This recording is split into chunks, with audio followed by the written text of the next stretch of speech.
আচ্ছা বলো তো এটা কী মাছ? এটা হচ্ছে শিঙ্গি মাছ। অনেকেই হয়তো এই মাছ খেতে পছন্দ করো, আবার অনেকে হয়তো করো না। আজকে একটু নতুন রকমভাবে শিঙি মাছ রান্না করা দেখাবো।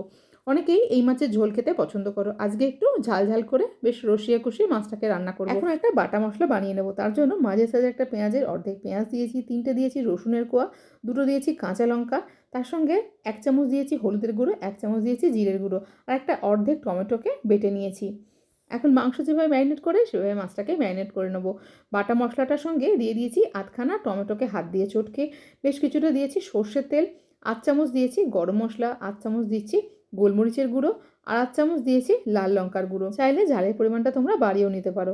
এখন সমস্ত কিছুকে মাছের সঙ্গে মাখিয়ে নিয়ে রেখে দেবো আধ ঘন্টা মতো। আলু দিয়ে রান্না করবো মাছটা, সেই জন্য এখানে আলুটাকে ভেজে নিলাম অল্প নুন দিয়ে। আলুটাকে তুলে নিয়ে ওই তেলেতেই দিয়ে দিচ্ছি কালো জিরে ফোড়ন, তার সঙ্গে একটা মাঝারি সাইজের পেঁয়াজকে কুচো কুচো করে দিয়ে দিয়েছি। এখন ম্যারিনেট করে রাখা মাছটাকে এই পেঁয়াজের সঙ্গে খুব ভালো করে কষিয়ে নেবো, যতক্ষণ না বেশ তেল ছেড়ে আসছে। এভাবে মাছটাকে কষালে মাছটা কিন্তু মোটেই ভেঙে যাবে না। চাইলে তোমরা ননস্টিক কড়াতেও রান্নাটা করতে পারো। এখন ঢাকা দিয়ে গ্যাস কমিয়ে বেশ কিছুক্ষণ কষিয়ে নিয়েছি। মশলা থেকে সুন্দরভাবে তেল ছেড়ে গেছে। এখন কিন্তু পরিমাণ মতো জলটাও দিয়ে দেবো। ভিডিওটা ভালো লাগলে অবশ্যই একটা লাইক করে চ্যানেলটাকে সাবস্ক্রাইব করে পাশে থেকো। এখন ভেজে রাখা আলুটা দিয়ে আরও কিছুক্ষণ কষিয়ে নিয়ে দিয়ে দিচ্ছি পরিমাণ মতো জল। মাছটা কিন্তু একটুও ভেঙে যায়নি, দেখো প্রত্যেকটা মাছ গোটা গোটা আছে।